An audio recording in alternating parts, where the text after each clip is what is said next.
Welcome back to another edition of Elevate Your Grind, brought to you by the Cannabis Lab. I am your host, Todd Rosales, and we have a matinee edition of the show for you today. It is the week of New Year's. It is a very weird week for people work-wise, especially if you're in sales. You know, you're either busy as can be or you don't hear anything from anybody this week. So really interesting week, but we're going to do the show early for you today. We might move tomorrow, Wednesday's show, up a little bit as well, but of course, we'll let you know if that happens. Folks, mark your calendars. February 6th, it is a Saturday down at the Sacred Space in Miami, is the annual C-Lab conference. Masks are required and we will be socially distant, but we are going to do our best to get together and see everybody's lovely face again. Of course, there's going to be an online component to the conference as well. So check that out at joinclab.com for more information on that.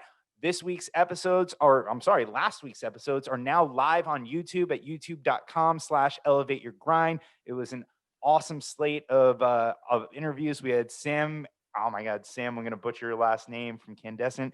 Ariano, he actually challenged me to say it before we did the interviews, and he said that I got it right. So Sam Ariano was on last week. We had Jeff Beasley, the CEO of Fluent, and we also had one more, and I'm going to kill myself. Oh, how can I forget? We had our Grow Tour with Brooks Lustig of Seed and Smith. So those are all going to be up on YouTube, youtube.com/elevateyourgrind.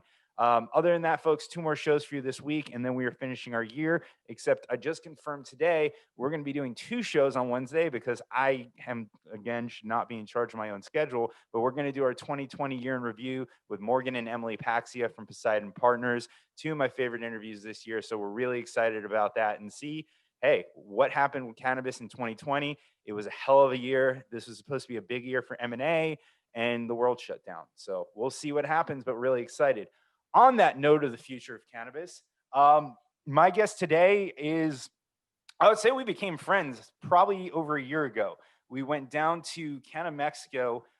In a past life with my prior job when I was doing events, I had the ability to go down to Canada, Mexico, as my boss at the time was on the advisory board and couldn't make it down. Passport issue, whatnot. So I got to go and be President Vicente Fox's guest, got to stay at his house. It was a hell of an experience. During that trip, I met my guest today.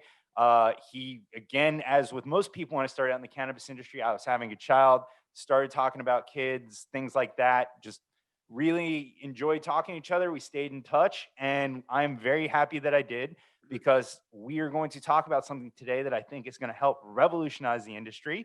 And I get to have him on the show and talk and catch up with him right in front of everybody else. So I always joke that all the comedians we listen to in their podcasts are just friends catching up, and this one's not going to be too different from that. So on that note, please welcome the founder and CEO of Kind Financial, David Dinenberg.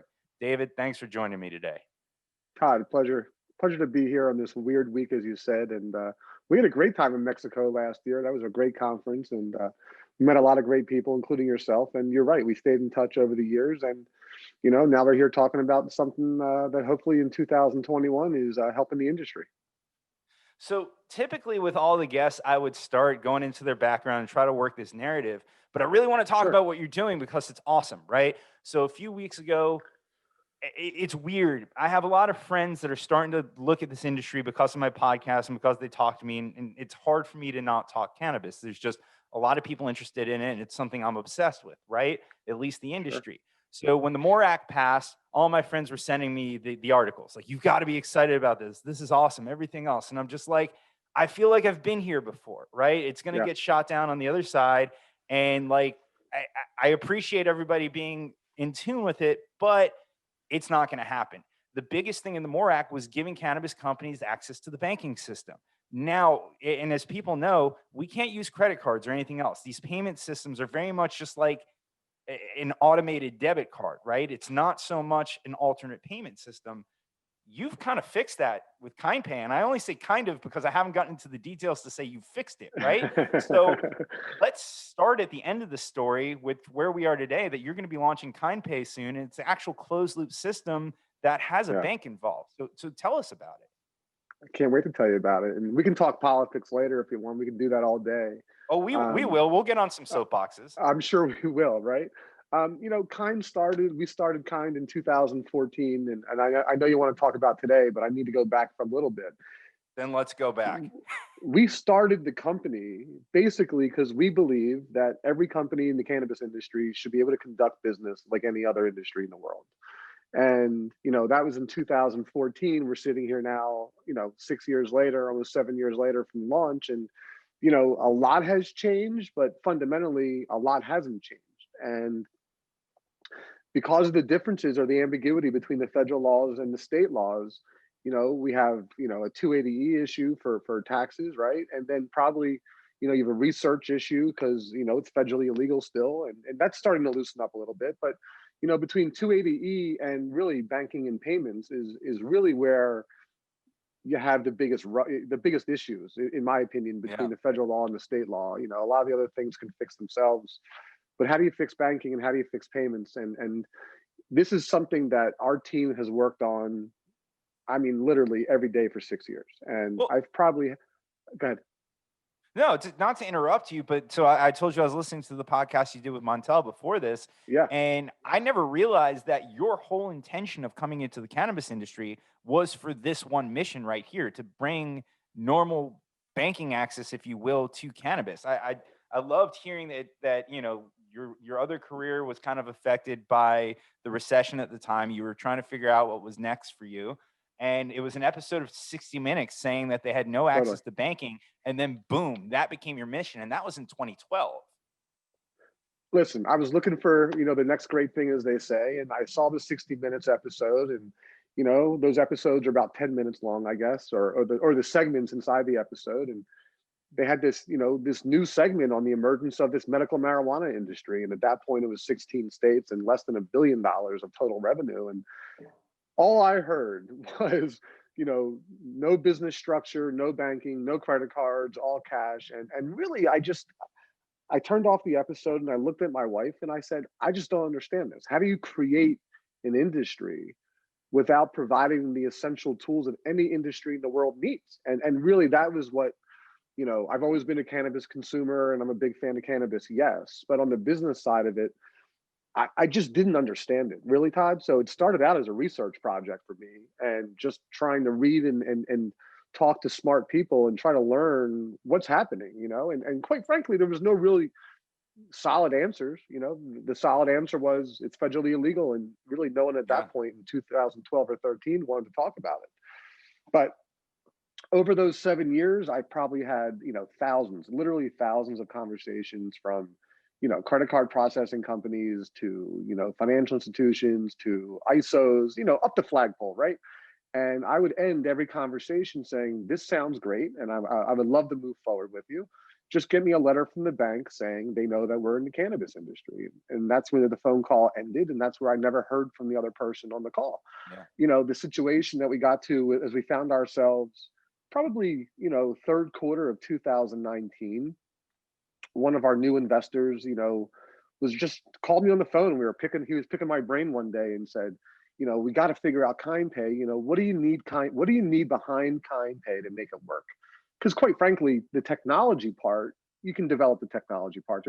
Yes, it's unique in functionality, but it's nothing crazily special. But so I explained to my investor what I thought we needed as to make the product the best it could be, and to really, in my opinion, bring a solution to an industry. And how we operate is we will not bring a product to market that we don't deem a solution, that we hope and think and believe that when federal legalization happens one day, it just won't go away. It can still be a viable product for the market, quite frankly. There's a lot of band-aids around banking and payments out there. There are some real products out there today that are, we have great competition, and I'm proud of the entrepreneurs who started those companies and moved those forward. But what we were able to come together towards the end of 19, and we've been in full development since 2020, is bringing this closed loop payment vehicle to the industry, as well as, and to me, this is almost just as important as the actual payment part, is, bringing a bank to the industry to stand next to us, if not, however you want to frame that, next to us, behind us, in front of us, but, to be our partner in the space and to really solve two problems in one. And, we believe that the closed loop nature of this transaction and this product is going to solve those two problems. And those two problems are banking, transparent, reasonably priced banking, and digital payments, cashless payments. Yeah. When we had this idea and we started it, it was primarily to facilitate, it costs so much money to run a cash intensive business. And we've all spoken to people in the industry. I don't own a dispensary. You don't own a dispensary or a grow or a manufacturing facility for that matter. But, we all are consumers and customers, and we see how cumbersome those transactions are. The consumer has to, at the very least, stop twice prior to making a purchase, right? You have to go to an ATM or have to go to your bank to get the necessary cash to go to the dispensary. But then March happened and COVID happened and we had curbside pickup, which I never heard of prior to COVID. Yeah. I'm sure you didn't either. And the delivery services are hundreds and thousands of times more popular today than they were in February or March of 19 also. So the industry has changed, and bringing this product to the market, even though it's taken us 6-7 years to get here, it's absolutely the right time. I couldn't agree more with that. In any time along your journey as an entrepreneur would have been the right time. It's obviously just one of the hardest things to do. And there's so many companies trying to do it. You're one of the first, if not the first, to accomplish it. There are other payment systems out there. And for most of you who don't know, and I'm going to generalize, the way that they work is essentially it's a cashless ATM, right? And I could be wrong here. I've just heard that term a lot, but essentially you download the app or you utilize their website. You connect either I don't even think it's your bank account. I think in most parts, it's just your debit card. And essentially you do the transaction within that app and it takes the money right out of your debit card. And as I've told you, the only advantage that I see to that particular transaction is the fact that it eliminates one of those stops that you talked about, that I don't have to go and get the cash. The other thing that it might do is allow me to spend a little bit more than the cash that I brought, because maybe if I see something I wasn't planning on purchasing, I can go above that because I don't need to have the physical cash in my hand. But there are a lot of people who are old school, especially people from the Northeast. For some reason, just state of New York, people carry cash. Maybe not the New Yorkers anymore because all the muggings and everything that might be coming back. But I remember I'm old school. I like to have, I don't want to tell people how much money I like to have on me. We're on the internet. It's probably not a smart move. I'm going to get mugged. But I like to have cash on me. Valets, I play golf, tipping the bad guys, all that stuff. And we should talk about payment systems for those guys too. But, not having cash has never really been a problem for me. What would be nice is the ability to leverage my American Express or the credit cards that I have and kind of mimic the way that I pay. I love points, man. I love reward points and all that stuff. So if I can charge my cards, all the better, right? And that truly is a different system. And banking is huge. Again, those of you outside the industry, there isn't somebody in cannabis that has not lost their bank account, right? It happens all the time. I was in the events business. We didn't do anything with the plant itself. We were not plant touching. It was actually part of a venture fund. So we had a sizable amount of money in the bank. And when they learned that we were doing events for the cannabis space, they shut down our account and told us that we had 30 days to get everything out, and they were done with us. So you were solving real problems. Yeah. And you're solving real problems here. So, how do those traditions, what? No, go ahead. I'm sorry. No. So how do those other, we don't have to call anybody out by name, but how, what's the major advantage of Kind Pay, even though I kind of netted it out, versus these cashless ATMs or all these other companies that are saying they have a true payment system for cannabis, when it's really just utilizing your ATM and you're putting it on an app? I mean, to me, that's just the cannabis version of the Cash App or Venmo. Right. And I think that's pretty accurate. I'll say it this way, because I'm a fan of entrepreneurs in general, specifically entrepreneurs in the cannabis space, and removing cash from the ecosystem, to me, is an accomplishment, right? I mean, I look at it that way. So the other companies, they've been in the market for several years, and they definitely have solved a problem, and that problem specifically is removing cash from the ecosystem. The way I view it, there's more problems than just removing the cash. Reasonably priced, transparent banking. To your point, excuse me, banking in cannabis is difficult. if you are successful in getting a bank account, that account usually costs what? Yeah, I've heard stories of $500 all the way up to $2,500 a month. Yeah. I've heard some people paying 1% of cash deposits. It's expensive. It's cumbersome. Why do banks charge the cannabis industry that much money?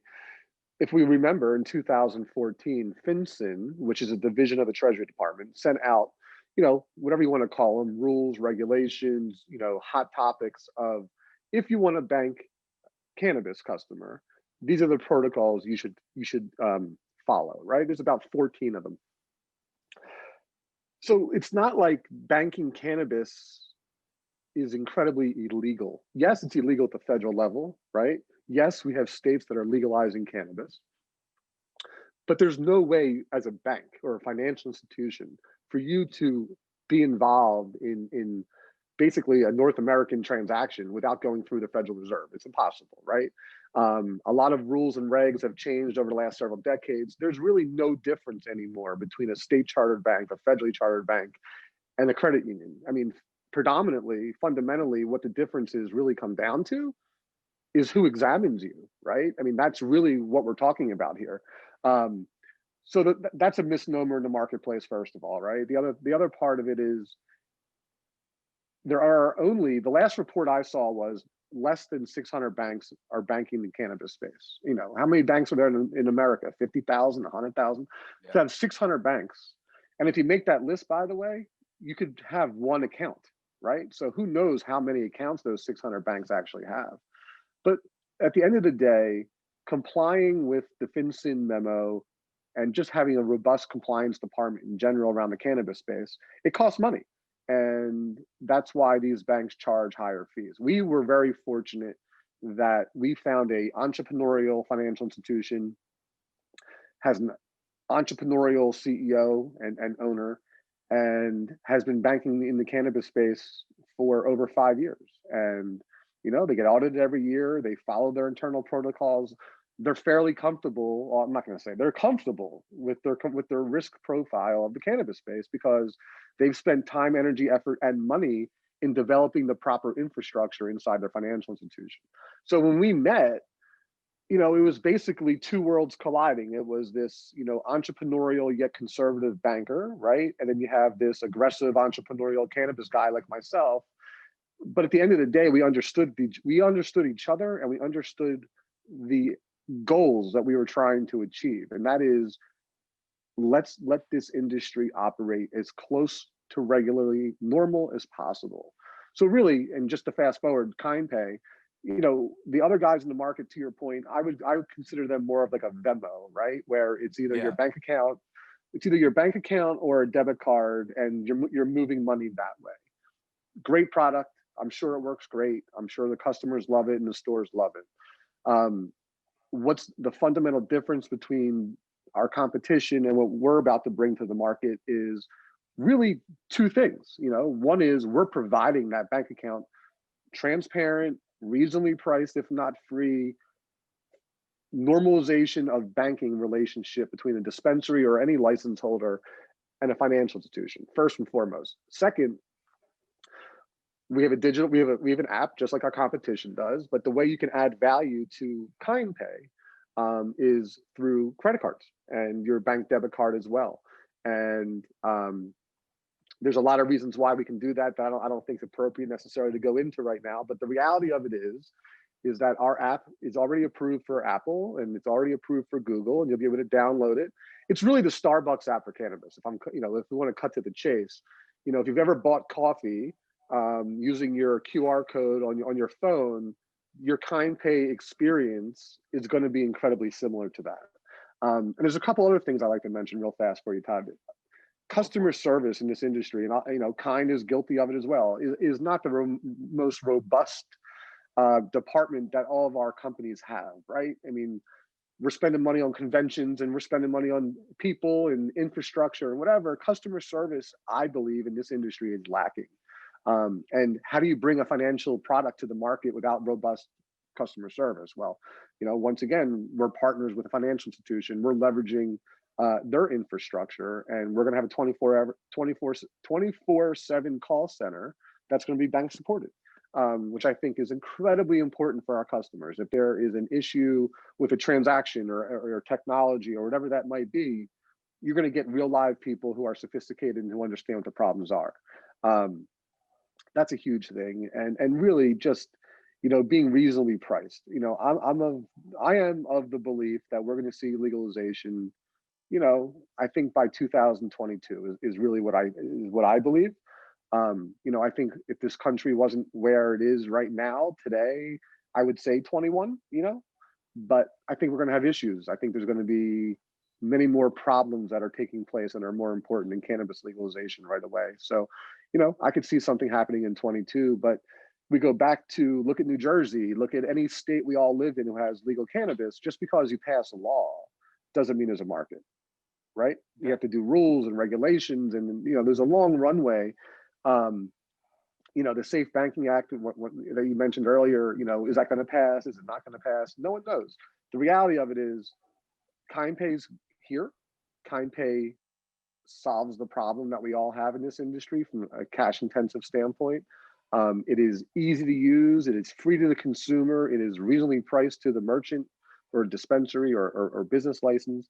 But we worked really long and hard on this, and we were only going to come to market with this. I've been talking about this for 7 years. We were only going to bring this to market when it was ready to come to market, and we're here. That is absolutely incredible that you're able to accomplish that, especially after the journey that you've gone on. I mean,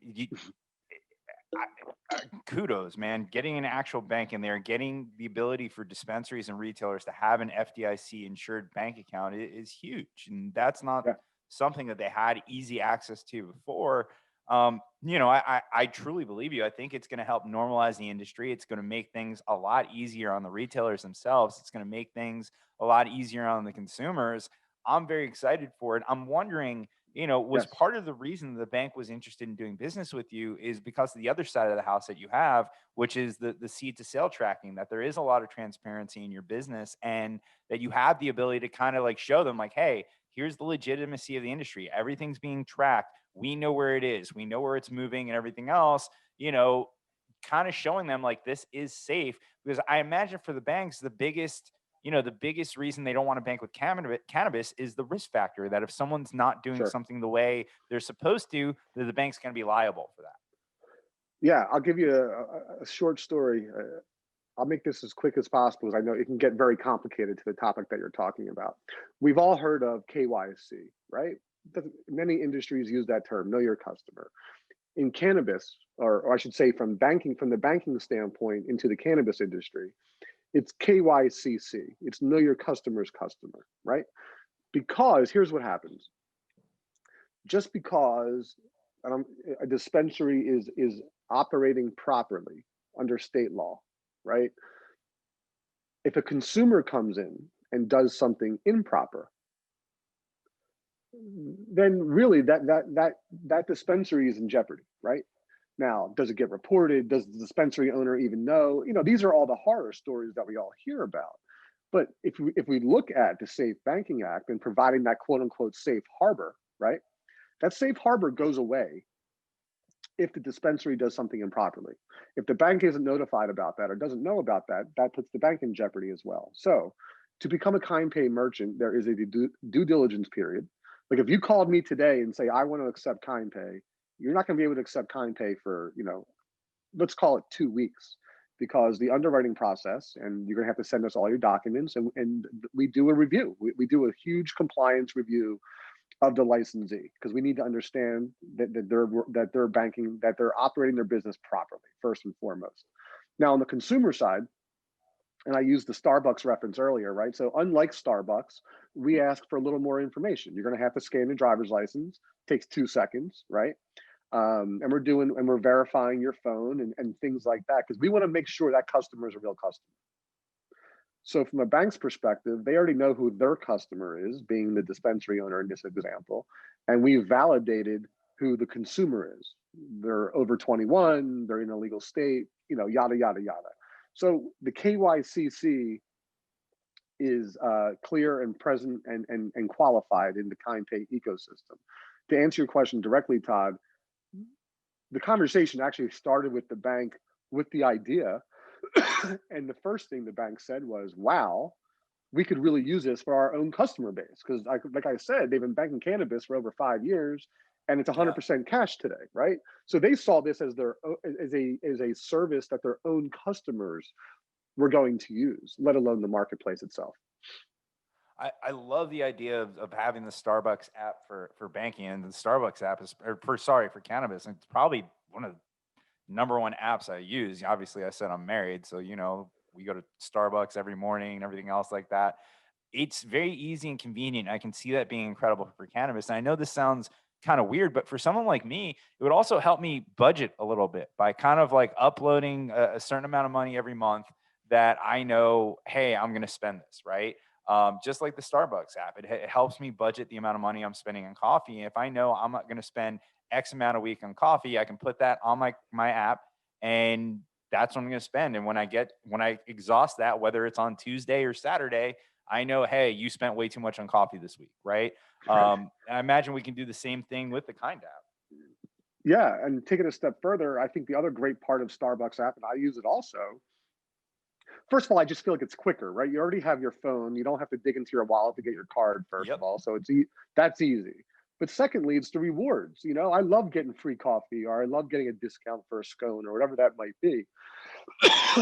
I'm going to be honest with you, not at launch, but probably by the end of the first quarter of 21, we're going to have Kind Pay rewards, Kind Pay points, whatever you want to call it. And that will stay with Kind Pay. So that's the other issue as a consumer we have in this industry. If I go to dispensary A and shop, I get my points there. But if I go to dispensary B, or I'm traveling out of town, I'm in Colorado, or I'm in, excuse me, I'm somewhere else, I can't get those points, right? Because in the cannabis industry, the rewards are localized. So Yeah. we're going to allow your Kind points will stay with you forever. And as you shop either at one store or 50 stores, you're going to accumulate your points, and it will stay at the app level. So we'll be able to provide discounts or incentives or all those different things in addition to whatever your local dispensary is providing. And if you look at it the other way, if you're using a credit card and you're using Kind Pay and you're shopping at a dispensary, you're going to get 3 levels of rewards, right? And I know people love rewards. I mean, that's like basically like free cannabis at that point, between 3 levels of points. Depends what state you're in, but yes. That is great, man. Well, I want to circle away from Kind Pay for a second to touch Sure. on something you talked about. I'm Yeah. very excited for this product, and I can't wait to use it myself. Hopefully we can get you down in Florida here as well. We got a really messed up industry, so who knows how that'll go. But you had mentioned that you think we might see legalization in 2022.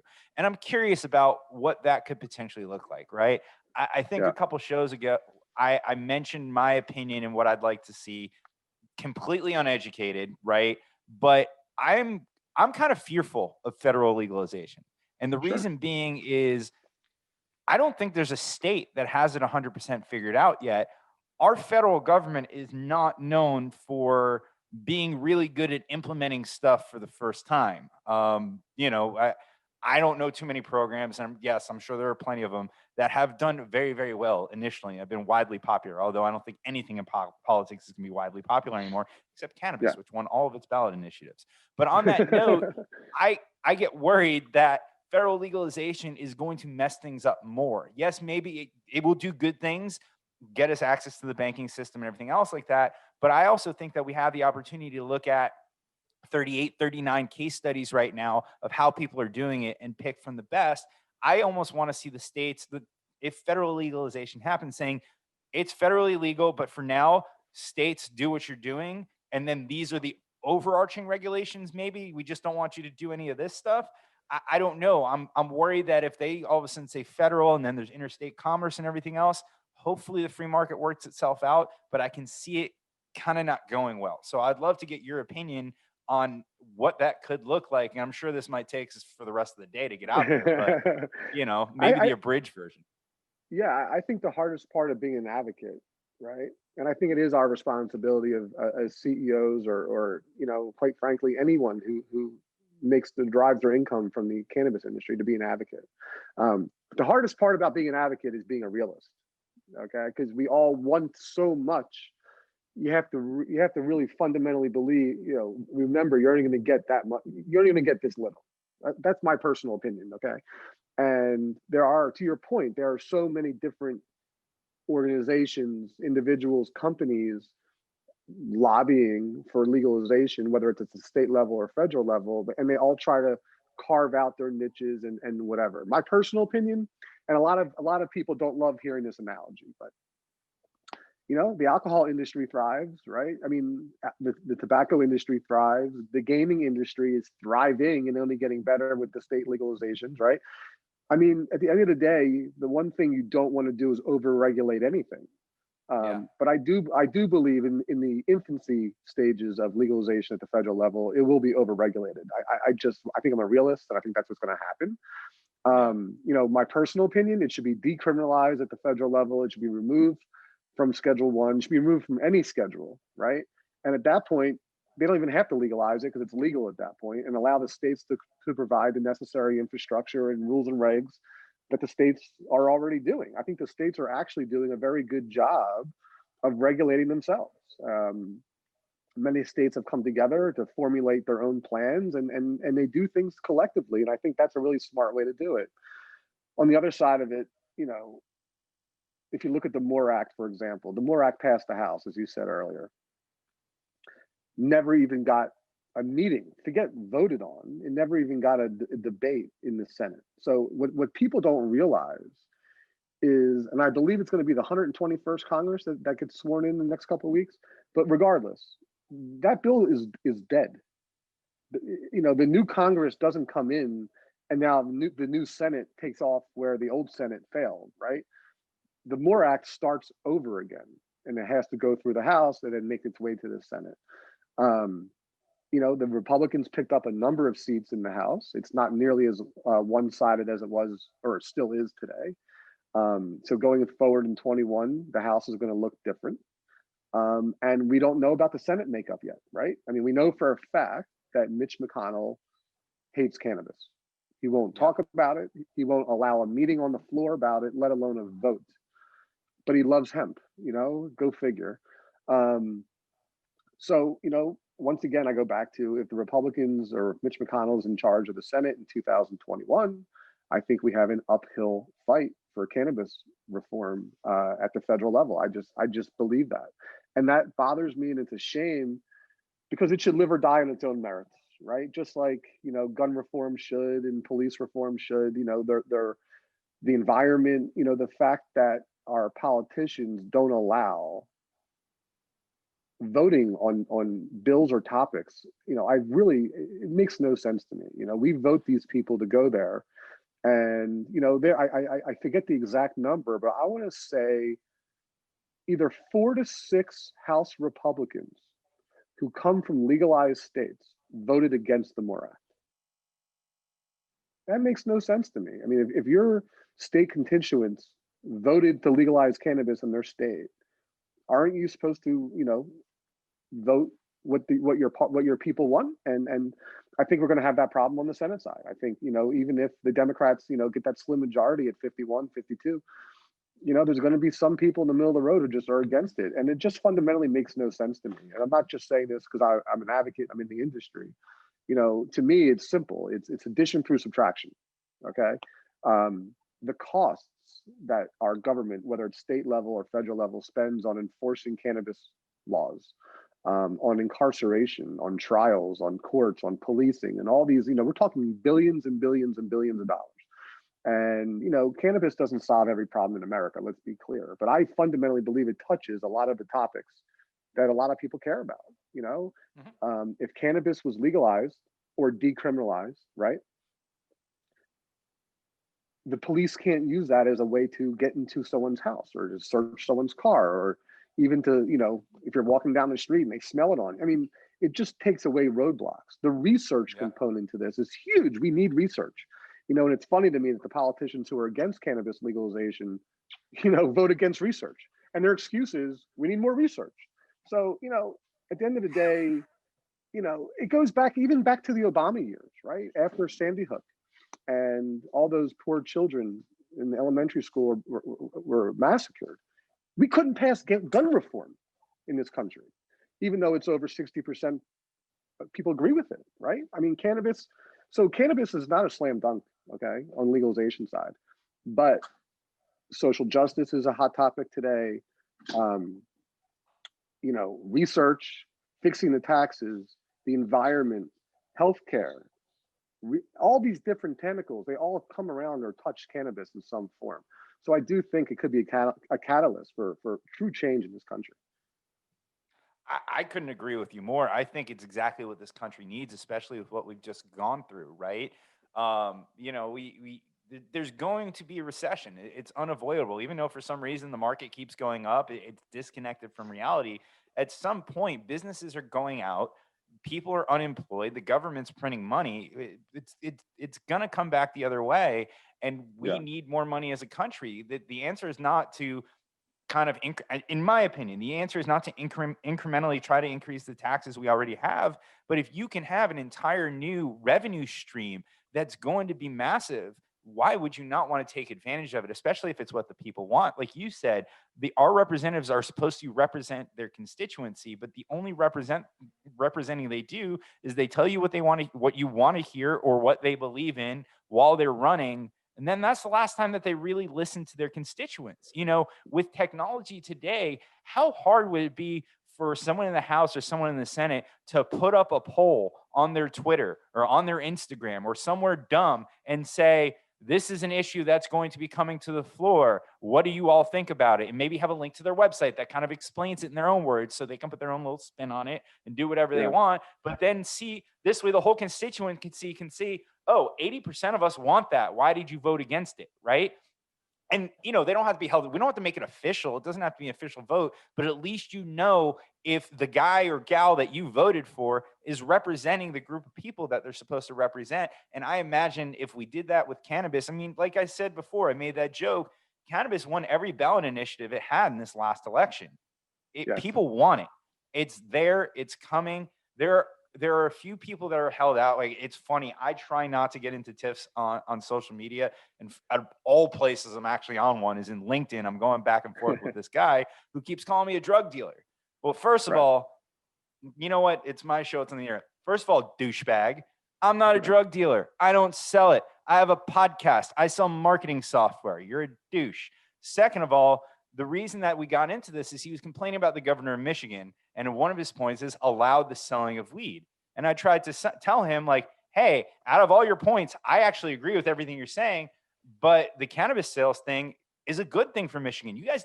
Michigan did over $1.2 billion in sales, with I think 300 million being recreational and the rest of it being medical. So $300 million is being taxed. The state of Michigan is getting that money. They're already suffering from the automobile industry not doing as well, right? So why would you not want to bring that money back to Michigan? And then what I did, because I like to fight on the internet, I guess, is I took one of my old episodes, Erica Daniels, Hope Grows for Autism, I went to child of high an school with autistic Erica. mother.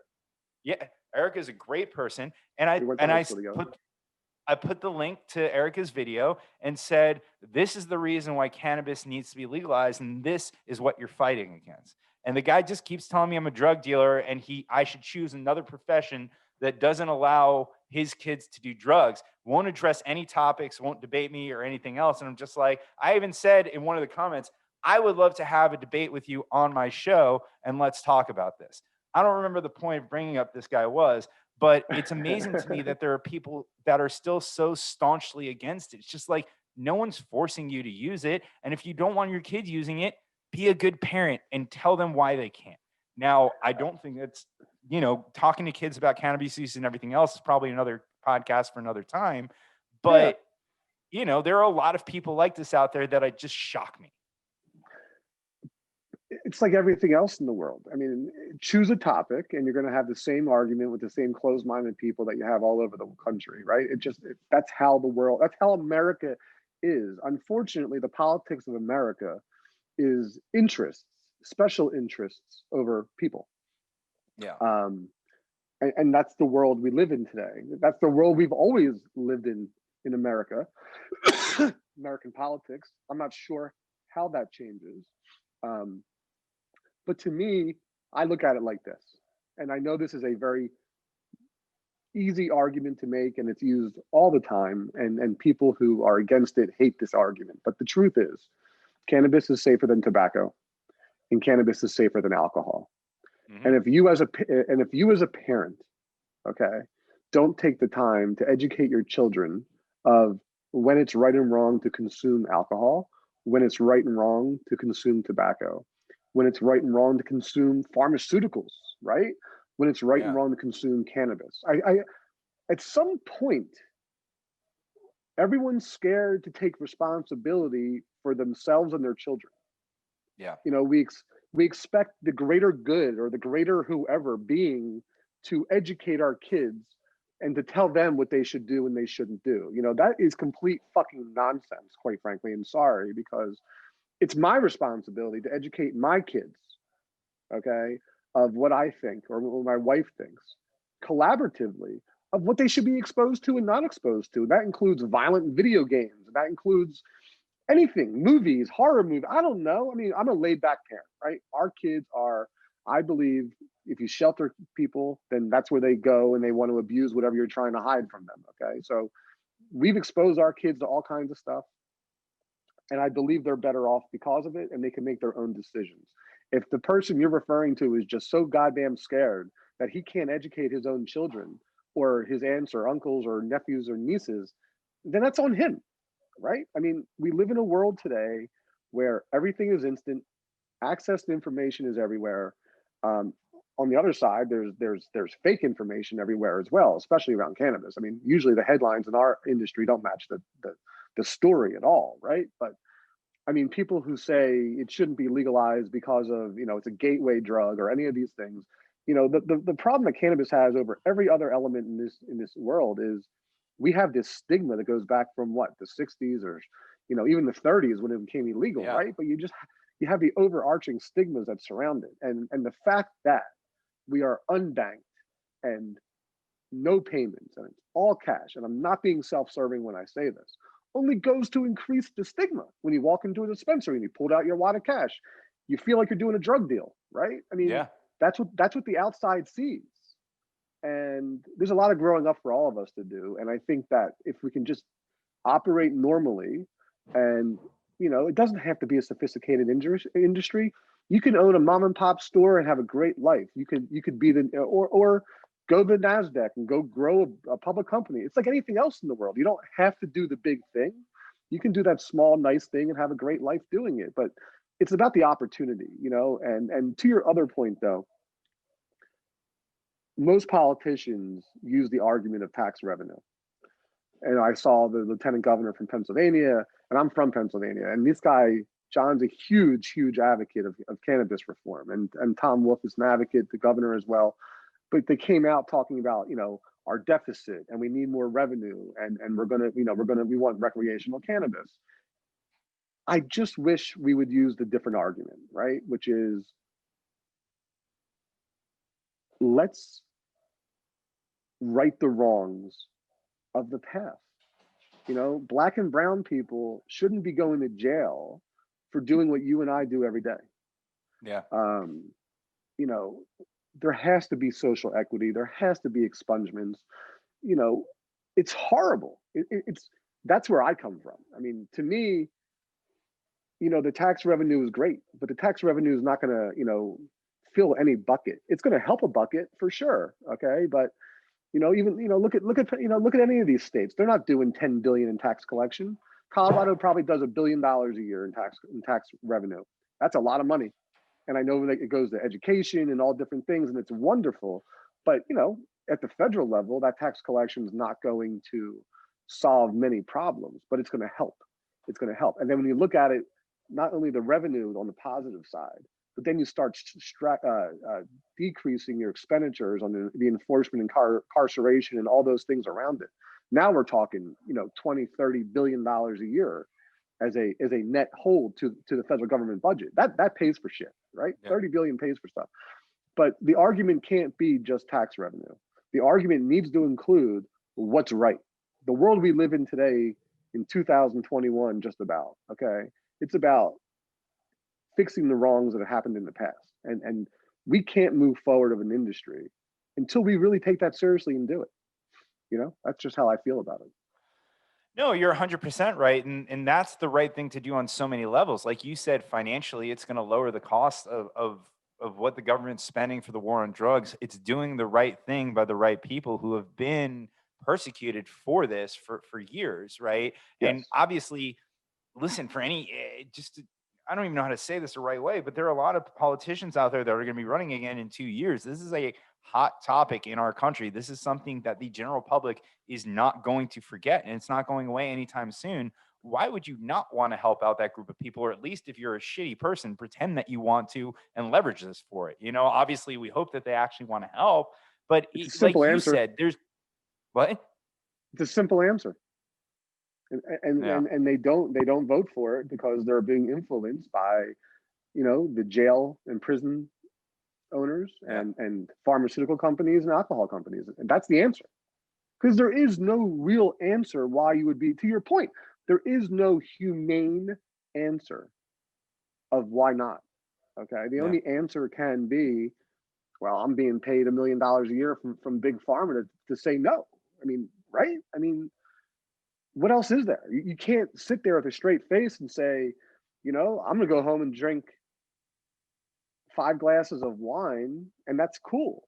But if I want to go smoke a joint or take a hit off my vape or eat a edible, that's a problem and that's a stigma. Yeah.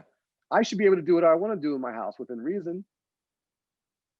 No, I agree with you. And it's funny enough, I work for Spring Big as well. We're actually in the old Geo Group office, which I find pretty There funny. you Geo Group, the prison group there. But it to me, it's so much more, you're right, than just the revenue too. It's also jobs. And it's not go. Oh, like, listen, I love Google, Facebook, all those tech companies, everything else. And obviously you're a tech yeah. company too. But to work for a tech company, you do need a certain level of education, whether it's you're going to be a developer, and I'm not saying a formal education like a college degree, but you need to know how to code, you need to know how to develop, Yeah. you need to maybe know how to sell. But most chances, until recently, you needed a college degree. And if you don't have that college degree, you need to be very good at what you do, which requires some level of investment of time or education on your own part. Where cannabis is bringing jobs across the spectrum, to use the pun there, Yeah. because you're going to have retail jobs, you're going to have delivery driver jobs, you're going to have agriculture jobs, right? These are good old blue collar jobs that are not in this country anymore that people can do. I can't tell you how many CEOs that were, we'll call them recovering lawyers, bankers, Yeah. real estate developers, if you will. Yeah. And, Brady Cobb, for example, down here in one plant was a big time lawyer lobbyist. Now he spends his days driving to the farm and he runs the business, but he says, whenever I just want to kind of escape, I put on earbuds and I go trim. And he goes, Sure. I love doing that more than anything else. Suit and tie, never going to happen again.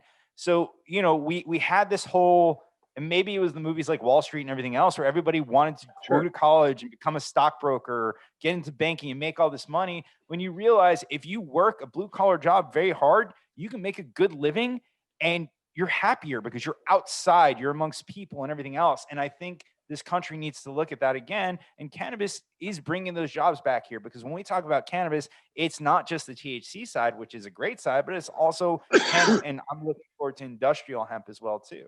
And I think those fronts, whether it's tax revenue, whether it's jobs, and of course, social justice, I think, like you said, it's going to kind of, costs are going to go down for fighting the war on drugs, and revenues and taxes and everything else is going to go up. It's going to be a double pronged attack on helping the deficit that we're going to see.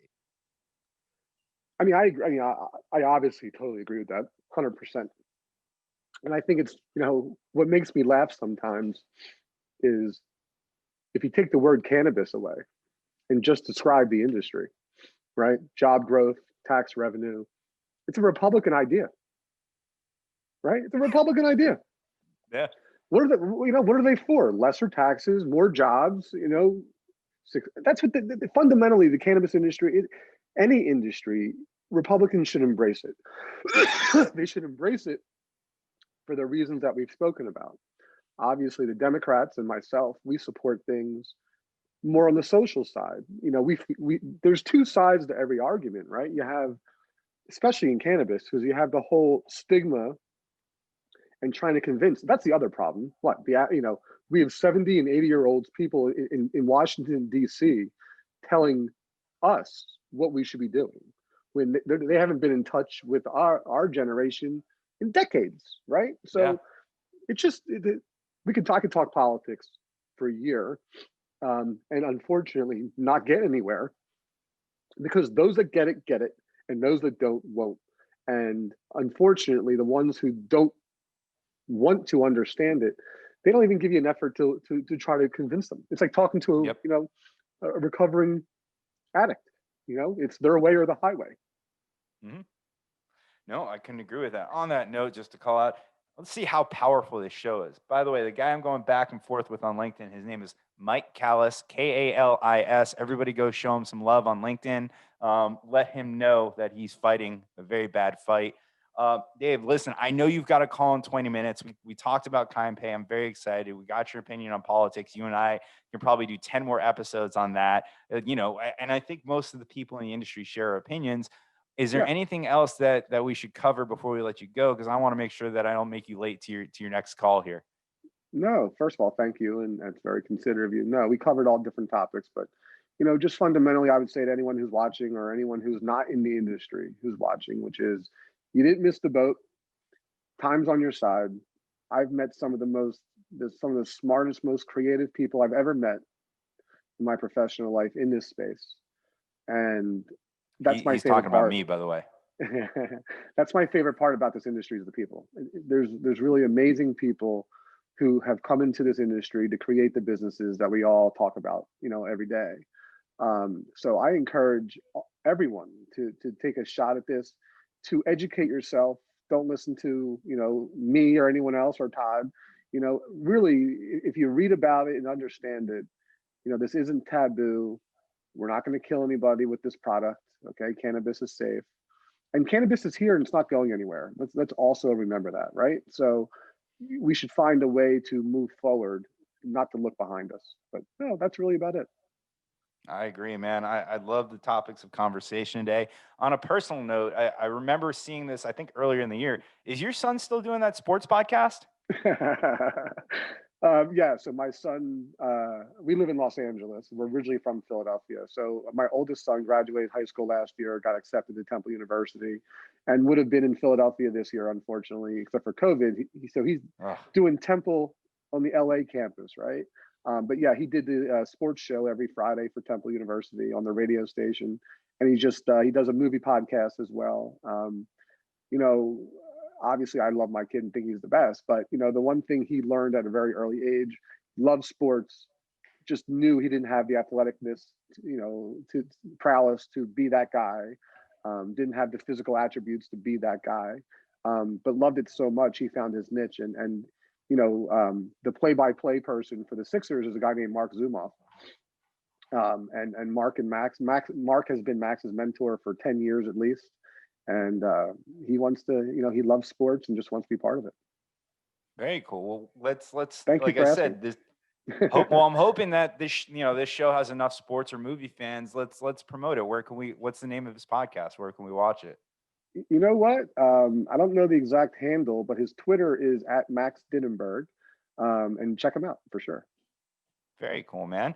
Well, before we should probably let you promote your own handles and websites and everything else as well for Kind Pay and Kind Financial. Sure. So before we let you go, let's get all the plugs out there. We're very easy. Our website is kind.financial. The Kind Pay website, where you can actually go and read about it and download the apps, is getkindpay.com. Twitter handles are very similar, and my personal Twitter is @David Dinenberg. My last name is spelled Dinenberg. I do Facebook and Instagram, but what I talk about doesn't translate great to the other mediums. So follow me on Twitter. Yeah, and I will say I've seen you on Twitter and LinkedIn. You're very big on social justice, and you put a lot of good articles out there. So I highly recommend following him.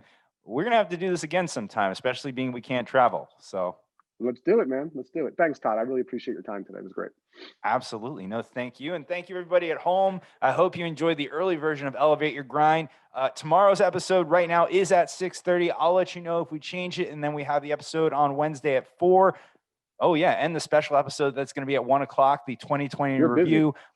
Oh, You know, I really wanted to do a 2020 in review before we ended the year. I wanted Emily and Morgan to do it with me, so I squeezed it in. Well, tell them I said hi. They're great people. Absolutely. Well, like you said, I love the people in the industry, and that's why I can't keep my freaking calendar clear anymore, because I want to give everybody a turn on this. So, Good for you. folks, tune in for the rest of the week, facebook.com/Cannabis Business Group. Of course, if you join this interview late, you can find it next week on youtube.com/Elevate Your Grind. And don't forget about February 6th, the annual C-Lab conference down at the Sacred Space in Miami. Join CLab.com, see how you can join us virtually from wherever you are in the country. And we will be live again tomorrow. We'll see you then.